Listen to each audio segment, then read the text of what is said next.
Friends, today I'm here at Little League practice. I'm trying to keep my voice down because I don't want to be that crazy parent. I have a bit of a problem with kids sports and with regular sports also, is that I just don't have the attention span for it. I always start out watching, but then I start daydreaming and losing track of what's going on, and hopefully nobody comes back from concessions and asks me what they missed because I have no idea. It was worse when I was a child athlete. Everyone would be playing t-ball, but I was not playing t-ball. I was out in the outfield looking for ants. I never played baseball after Little League, but I still look at ants all the time.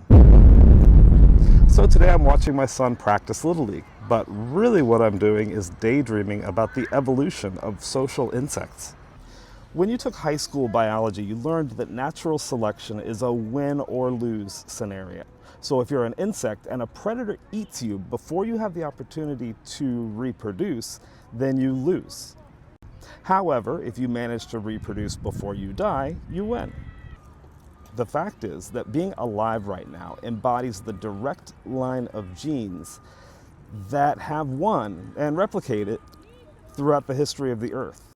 So in other words, the very first single-cell organism that lived 3.8 billion years ago is actually your great-great-great-great-great-grandmother. So this all makes sense, right? I mean, it's just natural selection. It's just survival of the fittest.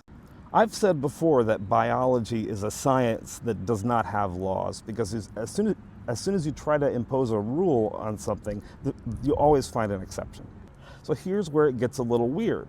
We see this self-destructive behavior in the insects all the time. So bees run out and defend their hive, even though they die after they use their stinger. Termite soldiers attack predators and other invaders ferociously and without any regard for personal safety. Here's a video of a termite worker that's actually rupturing its own gut in hopes that a predator will get stuck in it.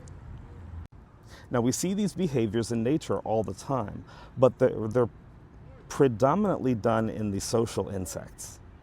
So social insects are insects that live in extended families, and they usually have a queen who's in charge of all the reproduction, and she lays the eggs. And then you have a sterile worker caste who takes care of everything else. So if natural selection is a win or lose proposition, these self-destructive behaviors make no sense, and they shouldn't be passed down from generation to generation.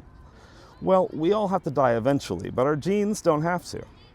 I'm quoting a famous evolutionary biologist here by the name of Richard Dawkins, and he said that a body is a gene's way of making another gene.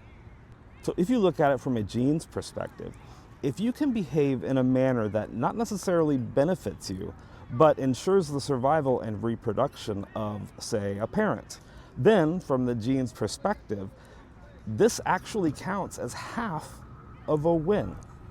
And that's because you share 1/2 of the same genes as one of your parents. You could even reduce it a bit further and say that if you give your life and ensure the reproductive success of your sibling, then that is 1/4 of a win. So both of these examples aren't as good as a full win, but they're definitely better than a loss. This phenomenon is called kin selection. So kin selection is arguably the fundamental principle behind the rise and the evolution of the social insects. And this is especially true in the bees, the wasps, and the ants. The social insects are also tremendously successful. This is not a small group of animals. According to E.O. Wilson, they comprise 75% of the world's insect biomass. I will always pull out this photograph of my dad and I meeting E.O. Wilson. He was like the Elvis of entomology. What we don't know. So I've been talking mostly about the bees, the wasps, and the ants here without saying it outright. However, I do need to mention here that there's a number of other insects and animals that are social.